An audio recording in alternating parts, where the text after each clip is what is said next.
Es el cambio continuo, el cambio inevitable, el factor dominante de la sociedad actual. Isaac Asimov.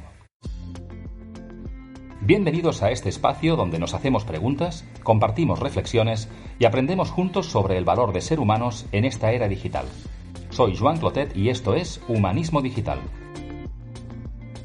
Lo que es cierto es que del cambio no nos libramos. No nos hemos librado nunca, en realidad. Cualquier persona que haga un repaso por su trayectoria vital se dará cuenta de que quien más y quien menos ha sufrido muchos cambios. Otra cuestión es cómo se ha enfrentado a ellos, con qué tipo de actitud y con qué tipo de herramientas. Bienvenidos al 7º episodio de Humanismo Digital y gracias como siempre por estar aquí. Hoy hablaremos sobre el cambio como contexto y motor de nuestras vidas. Y lo haremos conversando con Andrés Ortega, un reconocido profesional de la gestión de personas, pero especialmente un rebelde con causa. Un inconformista curioso y apasionado, con el que comparto desde hace años intereses sobre personas, negocio o innovación. En esta conversación, Andrés nos habla de la importancia de asumir el cambio como hábitat, de aprendizaje e innovación, o de la necesidad de adoptar nuevas mentalidades y estilos de liderazgo acordes a los tiempos que vivimos. Os dejo con Andrés y sus reflexiones que no tienen desperdicio.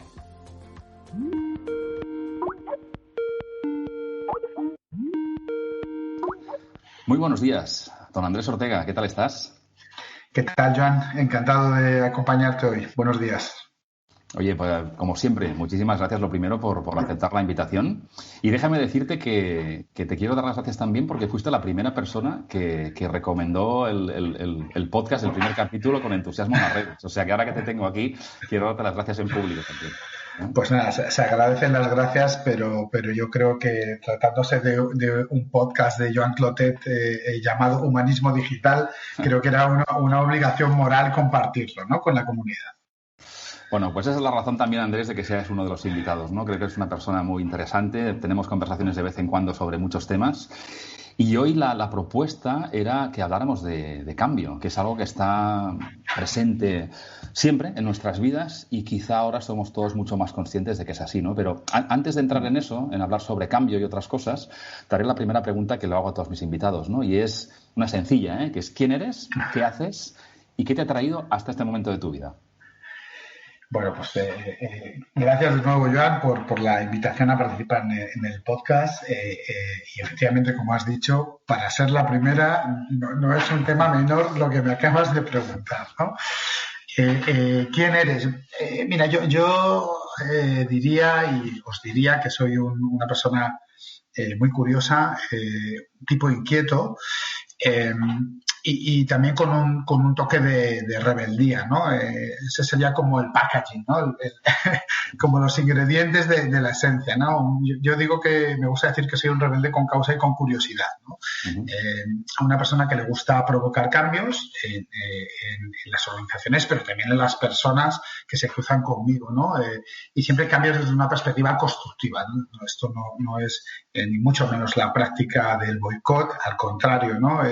Con una ética y una moral muy profundas, y es como me definiría, ¿no? Un rebelde con causa y con curiosidad, ¿no? ¿Y qué me han traído hasta aquí? Bueno, pues hasta este momento vital me han traído lo primero tu llamada, que cuando me llamas y me propones la participación en el podcast, y luego hasta este momento vital me han traído varias cosas, ¿no? Bueno, me han traído mis pasiones, lo que me hace disfrutar, y lo que me conecta y lo que me enchufa con la vida, también mi capacidad de trabajo y mi espíritu de superación, a veces inquebrantable y otras veces un poco más quebrantado, ¿no? Pero normalmente bastante resistente, y sobre todo lo más importante, todas las personas que de una u otra forma han formado parte de mi vida y me han marcado, tanto las que me he encontrado en mis contextos profesionales como en mi vida personal, ¿no? Yo creo que sin ellos no habría llegado a ser lo que soy hoy ni cómo soy. Muy bien. De hecho, fíjate, Andrés, que hablas yo creo que las personas que te conozcan a partir de esta entrevista, pues ven desde la primera respuesta que eres una persona que se conecta con la pasión y con los retos, ¿no? Profesionales y personales. Y es una persona, un retador también en positivo, ¿eh? Doy fe de ello. Y ya que hablamos de retos, pues yo creo que uno de los que está omnipresente desde hace mucho tiempo, desde hace un cierto tiempo, desde que estamos sufriendo pues esta pandemia y esta crisis no esperada, es el cambio, ¿no? Algo de lo que hablamos muchas veces, y tú especialmente en tu blog, que recomiendo seguir, hablas de muchos temas, y uno de los que has hablado es sobre el cambio, ¿no? El cambio. Ahora hablábamos siempre del cambio y el famoso VUCA y lo que va a venir y habituarse a ello, y es que ahora parece que el cambio ya es el nuevo contexto en el que estamos, ¿no?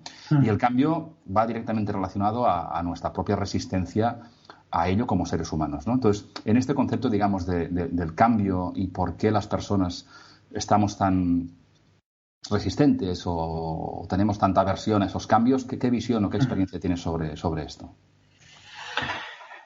Yo creo que eso es algo innato, ¿no? A las personas, y que por lo que he podido observar, ¿no? En muchos y en mí mismo, creo que hay diferentes grados de manifestación, pero lo natural es que tengamos aversión al cambio. Es decir, las personas necesitamos contextos de seguridad psicológica, de seguridad económica, y para eso el cambio supone una amenaza siempre, ¿no? Y mucho más los cambios que son inesperados, ¿no? Porque hay cambios que son provocados por las propias personas cuando deciden voluntariamente romper eso que llamamos siempre la zona de confort, ¿no? Entonces yo creo que lo innato es la resistencia, ¿no? El tener ese punto de aversión. Lo que sucede es que hay personas que manifiestan mucho más que otras ese punto de aversión o esa resistencia al cambio, y otras que son, bueno, pues que tienen una versión mucho menor y que normalmente suelen ser los que acaban convirtiéndose en promotores del cambio. Pero lo que es cierto es que del cambio no nos libramos. No nos hemos librado nunca, en realidad. Cualquier persona que haga un repaso por su trayectoria vital se dará cuenta de que quien más y quien menos ha sufrido muchos cambios. Otra cuestión es cómo se ha enfrentado a ellos, con qué tipo de actitud y con qué tipo de herramientas. Pero esa es la visión que tengo acerca del cambio. El cambio es algo consustancial a la vida misma, nos pasa, a veces lo buscamos, y cuando lo buscamos, digamos que nuestra reacción hacia él es diferente cuando nos vienen dados, ¿no? Cuando nos vienen dados en lo personal o sea en lo profesional, es cuando quizás se pone más de manifiesto esa resistencia que comentabas. Uh-huh. Y de hecho, ¿eres de los que piensas que el cambio realmente, ese cambio permanente del que tanto hablamos hace tiempo, es algo a lo que hay que acostumbrarse? Es decir, ¿hemos de vivir pensando que las cosas van a cambiar? Cuanto más tranquilos y seguros nos sintamos, más alerta deberíamos estar de que algo va a ocurrir. ¿Es así? ¿Lo ves igual? ¿O estamos exagerando? Bueno, yo creo que no exageramos ni lo más mínimo, pero, o sea, basta con abrir la puerta de casa y mirar ahí fuera ahora mismo. Lo que creo que ha cambiado desde que yo tengo uso de razón en esto digamos, del marco conceptual del cambio, es que ahora hay muchos más que antes. O sea, siempre ha habido cambios, lo que pasa es que la frecuencia y quizás también la intensidad de los cambios, colectivamente hablando, hablo de los colectivos, porque luego cada persona en su micromundo vive otro tipo de cambios, ¿no? Pero de los que nos afectan a todos. Esos son más frecuentes y más intensos. Y yo, por más cosas que leo, no recibo ninguna señal que me indique que va a dejar de ser así. O sea, quiero decir, utilizo la lógica para proyectar y pensar, si en los últimos 10 años de la vida que conocemos ha sucedido todo esto, y cada vez hay más eventos inesperados que te provocan cambios generalizados en el contexto geopolítico, económico, por supuestísimo tecnológico, no hay nada que me haga pensar que eso va a dejar de ser así. Por lo tanto, desde mi propio análisis de la realidad, digo, creo que es inteligente aceptar que tenemos que acostumbrarnos a vivir en un entorno que sobre todo está predominado por el cambio. Porque viviremos mejor, en el sentido de no me va a pillar tanto por sorpresa, porque ya sé que va a pasar, no sé muy bien qué ni cuándo exactamente, pero sé que algo está por venir, y eso me hace estar alerta y sobre todo trabajar pues en algunas habilidades o en un mindset que me permita afrontar esto con un poco más de dignidad, ¿no? Y que no me pille siempre por sorpresa. Creo que estoy muy de acuerdo contigo, y creo que además que das una visión muy interesante, porque generalmente las personas que tenemos una cierta edad o experiencia profesional, pues el estereotipo es que nos hacemos más conservadores. Y como tú lo enfocas, es decir, oye, cuanto más hayas vivido y más cosas hayas visto, más fácil es que puedas proyectar. Nadie sabe el futuro, qué es lo que va a ocurrir, pero tienes más experiencia de la que aprender para anticipar un poco qué es lo que aunque solo sea por tendencia, es probable que pase, ¿no? Mm. Déjame hacerte una pregunta un poco más personal, si quieres, o profesional, y sería, ¿qué cambio has vivido tú, ya sea personal o profesional, decide tú, que crees que ha marcado más tu carácter? Bueno, no podría escogerte uno solo. Yo creo que he vivido muchas situaciones, tanto en lo personal como en lo profesional, que de alguna manera contribuyen a la respuesta de la primera pregunta, ¿no? De ¿qué te ha traído hasta aquí? Pues también me han traído, fíjate ahora hilando esta pregunta con la primera, también me han traído los cambios, ¿no? Creo que en lo personal, pues el contexto familiar en el que vive cada uno condiciona mucho el quién acaba siendo cuando se convierte en adulto, ¿no? Mi contexto familiar era un contexto en el que aprendí y mamé la importancia de trabajar duro para conseguir tus metas y tus sueños en un contexto humilde, donde mi padre tiraba del carro y mi madre apoyaba con el alma misma y todos veíamos esa realidad y eso marcó mucho, pues probablemente intentando elaborar cómo soy yo y qué me ha traído hasta aquí, ¿no? Pues esa capacidad de inquebrantable que te decía, ¿no? De trabajo, de echar el resto hasta conseguir lo que quieres de verdad. Y ese punto de inconformismo también, ¿no? El rebelarme un poco contra lo preestablecido viene también de por qué tiene que ser esto así y por qué no se pueden acceder a otro tipo de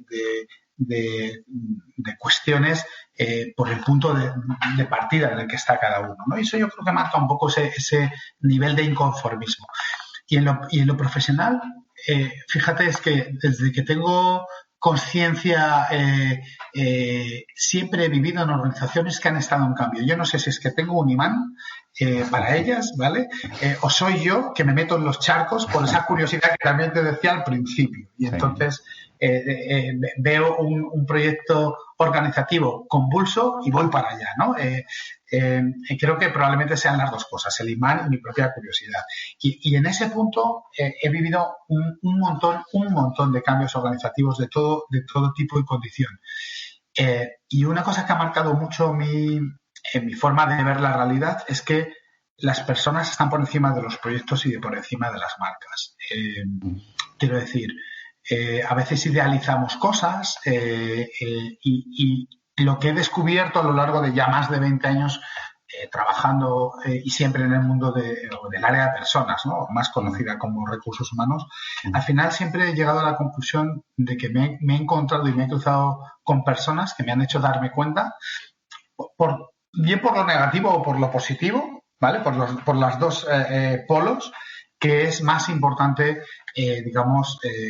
trabajar con alguien que merezca la pena que a priori un lugar que merezca la pena, ¿no? A ver, lo ideal es encontrar las dos cosas. Estar en un lugar que merezca la pena, rodeado de personas que merezcan la pena. Pero si tuviera que elegir, elegiría sin duda el trabajar con personas que merecen la pena. Y ese es otro aspecto que yo creo todos los cambios profesionales que he vivido a lo largo de mi trayectoria pues han marcado esa forma de pensar. Fantástico. Oye, escuchándote me ha venido a la mente una idea que tiene que ver con el liderazgo. Y a veces no con líderes ultra conocidos, grandes responsables de la historia de organizaciones, sino personas muy cotidianas. Tú has mencionado a tus padres y la influencia y el contexto que tú viviste que hicieron en parte pues la persona que eres hoy, ¿no? Entonces, ahora mismo el momento en el que estamos requiere de quizá de un nuevo estilo de liderazgo, ¿no? Que también cambie y se adapte a los tiempos, ¿no? Entonces, mi pregunta sería, ¿qué habilidades crees tú que un líder, no solo profesional, pero como tú quieras plantearlo, un líder, qué debería hacer mejor o dejar de hacer, o lo que tú creas conveniente, para contribuir más a sacar lo máximo de ese cambio que tú decías que hemos de asumir como hábitat a partir de ahora? Pues esta tampoco es menor, Joan. Esta pregunta también tiene su aquel. Pero yo creo que es, fíjate, una de las preguntas que creo que nos hacemos muchas personas que vivimos en un contexto donde el liderazgo juega un papel relevante y lo juegan muchos órdenes de la vida, ¿no? Pero mirando a lo mejor más al que tengo más cerca, en el que tengo más experiencia para dar o intentar responder o darte mi visión sobre esta pregunta sería más el contexto de empresa o el contexto organizativo, ¿no? Mira, yo siempre lo he pensado. Lo que pasa es que creo que ahora a lo mejor adquiere más relevancia o tiene más sentido algunas cosas que desde el punto de vista del líder, y cuando hablo del líder yo no hablo del CEO o del CEO o de los miembros de un comité ejecutivo, de un comité de dirección. Hablo de los muchos niveles de liderazgo que hay en cualquier organización, incluso en una pyme, ¿vale? Incluso en una pyme, pero sobre todo en los contextos macroorganizativos en los que yo a lo mejor me he crecido, me he desarrollado, ¿no? Pero creo que esto que os voy a contar es mi visión aplicable a muchos niveles de liderazgo. Yo creo que una cosa fundamental es la autocrítica. Yo creo que sin autocrítica no es posible movilizar el cambio. Cuando una persona que ha asumido una posición de liderazgo, sea más o menos visionario, más o menos ejecutivo, más o menos transaccional, cuando tiene un nivel de autocrítica bajo, tiende a pensar que todo lo que sucede es por causas exógenas a él o a ella. Y que él o ella, desde esa perspectiva de líder, tiene que arreglarlo.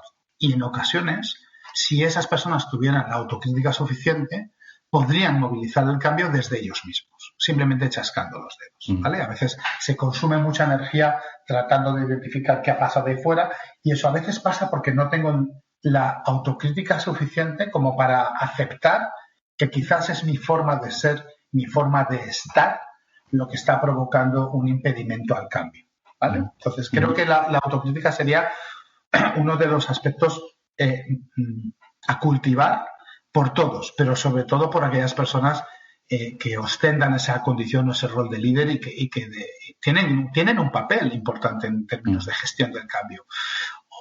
Otra idea sería la idea de activar el sentido de la humildad. Creo que cuando una persona se encumbra a diferentes niveles organizativos, a veces, no digo que pase siempre, a mí generalizar no me gusta, ¿no? Pero sí lo he detectado en más de una ocasión, lo suficiente como para que se me encienda esta idea, ¿no? Y se pueden ir perdiendo capas de humildad, porque a medida que se pierden capas de humildad, se adquieren capas de ego, ¿vale? Es decir, como te vas quitando un abrigo, el abrigo de la humildad, y te vas poniendo otra prenda, que es la prenda del ego, que se va inflando pues, progresivamente. Y esto a veces sucede mucho. Y cuando tu ego te hace pensar que eres mucho mejor que los demás, tu autocrítica está dañada, porque desde el ego no puedes ser autocrítico. Entonces son como dos aspectos, dos cualidades que están muy conectadas, ¿no?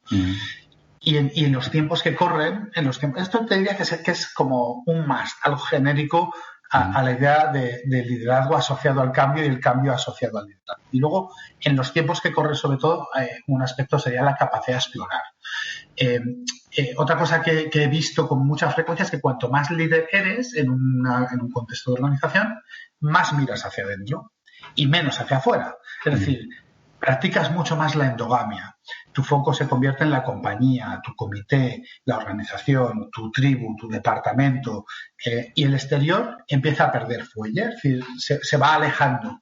Y en un contexto en el que vivimos actualmente desde hace una temporada larga ya, me atrevería a decir, yo creo que hay que hacer esfuerzos por salir fuera, por mirar más allá de las fronteras y de las cuatro paredes en las que nos acabamos confinando, ¿no? Que es un verbo que hemos puesto muy de moda, por desgracia, en este 2020, pero nos confinamos en nuestra organización, miramos mucho hacia adentro, y creo que una persona que tiene la condición de líder, como decía al principio, en cualquiera de las dimensiones que sea, tiene la obligación de mirar fuera, de explorar, ¿no? De ser curioso. Creo que sería como tres elementos que yo tendría muy presentes en esa asociación liderazgo-gestión del cambio. Creo que son muy buenos consejos y que además me conectan con otra pregunta que quiero hacerte y que tiene que ver con el aprendizaje. Y, a ver, tú estás en un contexto de un entorno internacional, trabajas ahora mismo en ING, por lo que sé de vosotros también, pues ha habido proyectos de cambio muy importantes. Mi cuestión sería, ¿qué proyecto de cambio has vivido tú últimamente? profesional en ING, si quieres compartirlo, el que tú creas, y especialmente qué has aprendido de él, de ti mismo o de los temas de los que estamos hablando en esta conversación. Pues mira, tengo la suerte, ¿no?, de habitar en una organización donde la aversión colectiva al cambio es baja. Y eso no significa que sea una organización perfecta, ni mucho menos, porque no existen las organizaciones perfectas, pero sí es verdad que hay organizaciones con determinados rasgos culturales, ¿no? Y en el caso de la organización ING, pues es una organización muy proclive a experimentar, a innovar, a explorar y a promover esas características en las personas que están dentro de la compañía y del banco, ¿no? Entonces, digamos que cuando vives en un caldo de cultivo de esas características, quizás te resulta más sencillo también vivir cambios cuando se producen opciones y oportunidades. Y en ese 2022, pues mira, sí, he vivido uno muy concreto. Yo estaba alojado en una parte de la disciplina de recursos humanos, que era el área de talento y aprendizaje, precisamente. Es decir, yo a lo largo de mi carrera, digamos, he ocupado diferentes tipos de posiciones, pero en esta última etapa estaba poniendo mucho foco, mucha pasión y mucha energía, ¿no?, en una de las que más me gustan, ¿no?, que es todo el área de talento y aprendizaje, ¿no?, que es como lo llamamos en el banco. Pero surgió la opción de construir de cero, semi de cero, ¿vale? En un nivel organizativo, que es en el que yo estaba, la disciplina de experiencia de empleado, ¿no? Experiencia de empleado, employee experience, que es como, creo que una de las...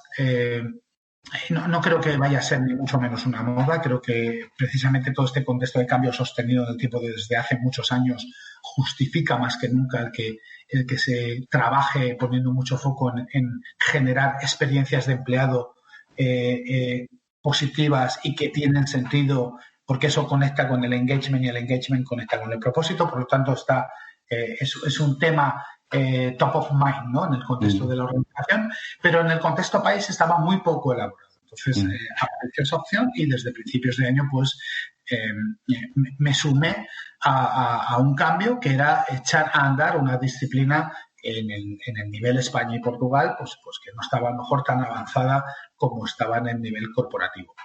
Y estando en esas, surgió la posibilidad de vincularme a los proyectos sobre experiencia de empleado, pero en el nivel global, que es justo en lo que estoy cuando tenemos esta conversación.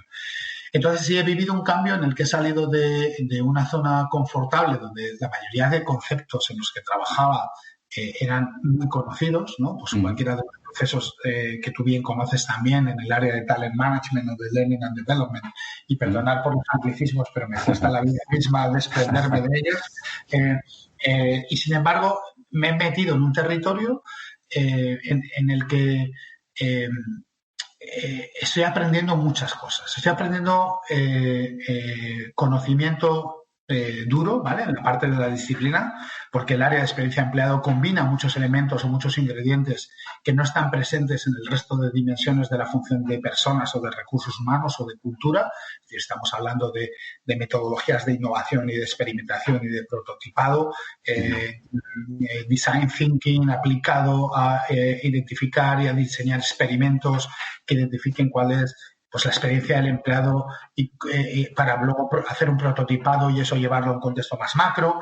O sea, estoy familiarizándome aunque yo tenía ya un nivel de conocimiento amplio en términos de agilismo, y ya habíamos empezado a aplicar en la función de HR desde hace tiempo, pues, algunas metodologías ágiles en algunos de los procesos de recursos humanos. Ahora estoy dentro de un squad como tal, o sea, un equipo multidisciplinar, donde te diría que yo soy la persona que más tiempo ha pasado en la disciplina de recursos humanos de todas las personas que hay en el squad. Hay gente que lleva 30 años en el mundo de la tecnología, personas que vienen del diseño de experimentos y que no saben muy bien qué es esto de los recursos humanos, y es esa combinación, vivirla en primera persona, te hace tener mucha más constancia de cómo han cambiado y cómo han evolucionado los contextos organizativos. Hace 10 años habría sido impensable decirte que yo iba a trabajar codo con 5 personas, cada una de una disciplina diferente, ¿no? Y el aprendizaje que está ahí, justo ahí alojado, es brutal, es indescriptible, porque en cada conversación aparecen ideas y conceptos nuevos, ¿no? Entonces, creo que es un ejemplo, fíjate, para esa pregunta, pues muy cercano y muy real, ¿no? ¿Cómo sales en el seno de lo que es la función de recursos humanos, cómo abandono un territorio razonablemente conocido para adentrarme en un territorio muy interesante, muy necesario, pero también muy desconocido para mí, pues a principios de año, ¿no? Y entonces estoy disfrutando muchísimo, la verdad. No me extraña conociéndote, la verdad es que suena fantástico y es una muestra más de que siempre estamos a tiempo de expandir nuestra zona de confort, ¿no? Y especialmente pues perfiles como el tuyo, que sois curiosos y que, como decías al principio, te van los retos, ¿no? Fíjate, déjame que te cambie un poco el tercio, porque tienes la suerte de trabajar en una gran compañía y muchas personas que nos escuchan a lo mejor pues no trabajarán en entornos, no digo multinacionales, pero compañías que tengan no ya los medios, sino la sensibilidad y los conocimientos para gestionar estas cosas con más artillería, ¿no? Entonces, mi cuestión sería, las empresas, digamos, tienen y los líderes una responsabilidad de facilitar, incluso promover estas nuevas formas de trabajo. En concreto, fíjate tú y yo ahora hablando desde nuestras casas, teletrabajando y conectados a distancia, pero no siempre han sido capaces, tienen los medios o el tema del COVID les ha pillado con los deberes por hacer, ¿no? Entonces, mi cuestión es, más que qué podemos esperar de las empresas y de los directivos en grandes o pequeñas compañías, ¿qué crees tú que podríamos o deberíamos aportar los empleados, los colaboradores? Es decir, cualquier persona que trabaje en una compañía, en este contexto, digamos, de trabajo a distancia y con los retos que implica, ¿qué crees que nosotros podríamos aportar para que eso fluya, mejore, sin esperar a que la compañía sea la que marque el ritmo? Pues mira, me parece una pregunta súper acertada y que tiene probablemente muchos ángulos desde donde responderla. A mí lo primero que me nace al escuchar la pregunta, Joan, es decirte lo que realmente está en manos de cada uno de nosotros, sin esperar, ¿no? O sea, gestionando nuestra expectativa para con nuestro empleador. Estamos hablando de la tradicional relación empleado asalariado por cuenta ajena, ¿vale? Porque esto también, como bien sabes, y tú mucho mejor que nadie, está cambiando muchísimo. Sí. Pero desde esa, digamos, relación más convencional, te diría que la flexibilidad, pero la flexibilidad de mindset, no la flexibilidad de cintura horaria, porque también hay que poner un poco un poco de luz en esto que hemos vivido muchas personas. No recuerdo ahora el porcentaje de la población que ha vivido un esquema de trabajo en remoto durante esta pandemia, ¿no? Desde que se declara el estado de alarma, ya no solamente en España, sino en todos los países donde se fue progresivamente declarando lo más parecido a nuestro estado de alarma. Porque eso no ha sido trabajo en remoto, eso ha sido, yo lo llamo una gincana, ¿sí? Es decir, creo que hay que diferenciar, ¿no? Entre la posibilidad de trabajar en remoto con unas condiciones seminormales respecto de lo que hemos vivido todos, que hemos tenido que hacer pues malabares, ¿no? Es decir, estar conectado a una call mientras estabas haciendo la comida de los niños, aquellos que tenemos niños y que los tenemos en casa, y también ha sido difícil para los que no tienen niños. Cuidado que esto no se puede extrapolar solo a los padres y madres con niños en casa, ¿no? Pero si miramos a lo que viene, ¿vale? Entendiendo que viviremos una realidad diferente, no sé si nueva o semi, pero diferente con total seguridad, lo que puede hacer una persona que, independientemente del tipo de empresa en el que trabaje, es desarrollar su flexibilidad en términos mentales. Es decir, puede que sea en una organización donde las herramientas no sean las más adecuadas y va a tener que tirar de esa flexibilidad mental para aceptar que la empresa puede darle lo que puede darle y que si no lo hace probablemente sea porque no puede darle más. Y los que tenemos la suerte o el privilegio, ¿no? De trabajar en organizaciones donde tenemos muy en mente y en el top y ese working from home, ¿no? O ese trabajo en remoto, ese e-work, como lo llamamos nosotros, es algo que hemos facilitado, que hemos promovido, que alentamos, pues evidentemente hay una diferencia brutal. Aún así, aún teniendo muy a favor el viento para el trabajo en remoto que puede infundir la compañía o el empleador, aún así es importante que tengamos esa flexibilidad mental, ¿no? Porque nos la va a exigir, porque tenemos que acostumbrarnos a una nueva rutina que antes no teníamos. Nuestra rutina hasta hace 7 meses era fundamentalmente presencial. Durante 6 meses ha sido, y por el artículo 33 en muchos casos, fundamentalmente virtual. Todo esto diferenciando mucho las personas que podemos trabajar en remoto de aquellas personas que no tienen más remedio que acudir a un espacio físico de trabajo, ¿no? Me estoy refiriendo más a las primeras, por supuesto. Y ahora empieza una etapa nueva, otra diferente, en la que vamos a tener que conjugar, pues probablemente, la posibilidad de conectarnos en remoto, pero también la posibilidad de retornar al espacio físico.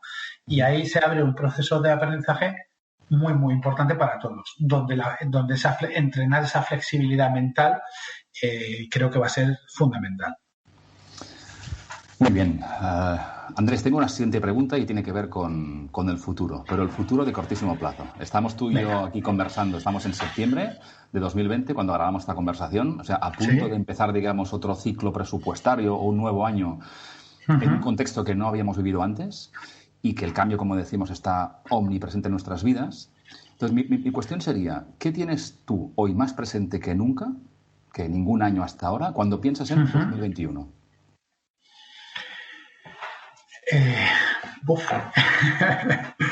Me encantan tus preguntas, Joan. Pues mira, a lo mejor puede parecer paradójico, ¿no? Pero creo que una de las cosas que tengo más presente es que la planificación en exceso o a muy largo plazo es cada vez más estéril. Y eso no significa que no sea importante planificar. Lo que quiero decir es que creo que es más importante activar el nivel de conciencia respecto a la situación que vivimos y cómo la carga de energía que dedicábamos habitualmente a planificar más a largo plazo, pues ahora a lo mejor tiene que ser planificar más a un mes vista. Entonces, 2021 está muy cerca, pero prefiero pensar en octubre. No sé si me he explicado con esta respuesta. Y está muy cerca, realmente cerca, pero prefiero, a lo mejor me he acostumbrado a pensar en sprints, ¿no? En periodos quincenales de entrega de valor, por aquello de vivir en un ecosistema ágil. Pero es verdad que hay tanta incertidumbre, tantas dudas, que prefiero planificar qué voy a hacer en octubre. Y en octubre planificaré qué voy a hacer en noviembre. Y ojalá, ¿no? Todas esas incógnitas se vayan despejando progresivamente y retornemos a nuestra vida de hace 8 meses, cuanto antes. Y entonces, bueno, pues podremos mirar un poco más allá, ¿no? En el corto, medio plazo. Pero aún así, fíjate, seguiría mirando más en el mes que viene, ¿no? Para ver qué voy a hacer, ¿no? A qué voy a dedicar mi tiempo, a quién voy a ver, qué voy a aprender, qué proyectos van a formar parte de mi día a día. Esa sería un poco la reflexión que hago cuando me hablas del 2021 y estamos en septiembre de 2020. Pues me parecen unos consejos muy, muy pragmáticos y coincido también con tu visión. Y te hago la última pregunta, que también es de futuro, que te prometo que no estoy planificando a largo plazo, que es la siguiente, y es: ¿sobre qué crees que conversaremos tú y yo dentro de 10 años? Bueno, a mí ya me va a parecer, yo creo que esto genera un compromiso, es que dentro de 10 años tu podcast tiene que seguir vivo y nosotros también, y tenemos que volver a tener otra conversación de este tipo. O sea, tenemos un compromiso ahora mismo al respecto. Mira, no tengo ni la más remota idea, pero te voy a decir, a mí me gusta arriesgar. Entonces, para todos los que nos escuchan, yo te voy a contestar con de qué me gustaría que estuviéramos hablando dentro de 10 años, ¿vale? Mira, a mí me gustaría que dentro de 10 años estuviéramos hablando de los descubrimientos que hemos encontrado en Marte, por ejemplo. Me encantaría que estuviéramos hablando, Andrés y Joan, de cómo aquellos aprendizajes que vivimos en una pandemia terrible en el año 2020, ahora en el 2030 nos permiten encontrar vacunas en apenas semanas, ¿no? Y desarrollarlas y ponerlas al alcance de todo el mundo. y que gracias a esa misma tecnología el cáncer se ha convertido en una enfermedad crónica, pero no letal. Me encantaría hablar y conversar cómo la tecnología se ha metido literalmente en el ser humano, en el cuerpo humano, y cómo eso ha generado progresos que no podíamos ni imaginar en el 2020 en términos del mundo y del futuro, que entonces era el pasado, ¿no? Cuando ahora es el pasado del trabajo, desde este 2030, desde donde estamos hablando. Y bueno, pues puestos a conversar, a mí me encantaría conversar sobre mi primer libro, ¿no? Que hablaría sobre todo sobre cambio, como ha sido esta conversación, y que en algún momento de estos 10 años, desde donde estamos mirando, pues habrá sucedido. De todo eso. Pues Andrés, me parece una respuesta fantástica, porque desde luego ni tú, ni yo, ni nadie sabemos qué pasará en el futuro, pero sí nos podemos permitir desear como queremos que sea y hacer lo que esté en nuestra mano para que sea como mínimo mejor que ahora. Así que nada, agradecerte mucho esta conversación, he disfrutado mucho como siempre escuchándote y pedirte solamente que para las personas que aún no te conozcan, pues dónde pueden encontrarte si quieren saber más de ti y seguir aprendiendo contigo, de tus reflexiones y de tu trabajo. Pues bueno, me pueden encontrar por muchos sitios, ¿no? Sobre todo virtualmente o digitalmente hablando, me pueden encontrar en LinkedIn, en mi perfil, Andrés Ortega Martínez, en Twitter como @AndrésOrtega, en Instagram, donde van a encontrar sobre todo fotos, porque me apasiona la fotografía, no van a encontrar... Doy fe. Es uno de mis hobbies también, Andrés Ortega _ y en mi casa digital, ¿no? Mi casa digital que ya lleva abierta una temporada, ahora en octubre creo que cumple cerca de 8 o 9 años, ya he perdido la cuenta, que es www.andres-medioortega.com. En todos esos sitios y en tu podcast, por supuesto. Fantástico, Andrés. Oye, pues pondremos esos links en las notas del capítulo para que nuestros oyentes pues los tengan muy a mano. Y nada más, oye, gracias por la conversación. Desde luego no esperaré 10 años a que lo vamos a tener, o sea que el canal está siempre abierto, sea cualquier formato. Ha sido un placer compartir una vez más contigo pues experiencia, retos, ilusiones y la pasión que desprendes y espero verte muy pronto, idealmente sin una pantalla de por medio. Pues 1.000.000 de gracias de nuevo por abrirme tu puerta del podcast, y ha sido un placer una vez más charlar contigo, y ya sabemos los dos que no vamos a esperar 10 años, ni muchísimo menos. Un saludo a todos. Un abrazo fuerte. Un abrazo fuerte, Joan. Hasta pronto. Hasta luego. Adiós. Bien, pues hasta aquí este episodio sobre cambio. Algo a lo que nos resistimos porque nos genera incertidumbre y esta incertidumbre nos genera miedo. Pero el cambio, y saber adaptarnos a él, es una habilidad en la que el ser humano tiene millones de años de experiencia. Y la clave quizá esté también en saber entenderlo a tiempo para tomar decisiones y acción, no solo para la supervivencia. Encontraréis, como siempre, enlaces al perfil de mi invitado de hoy en las notas del capítulo, y el podcast está siempre disponible en distintas plataformas, desde ahora también en Anchor, y accesible en mi web joanclotet.com, o en LinkedIn o Twitter, desde donde seguimos la conversación con vosotros sobre el cambio, en este caso, y los retos que nos plantea a nivel profesional o personal. Si os ha gustado el episodio de hoy y pensáis que puede ayudar a otras personas, os agradeceré vuestros comentarios y que lo compartáis en vuestras redes para sumar. Gracias una vez más por escucharnos y hasta el próximo episodio.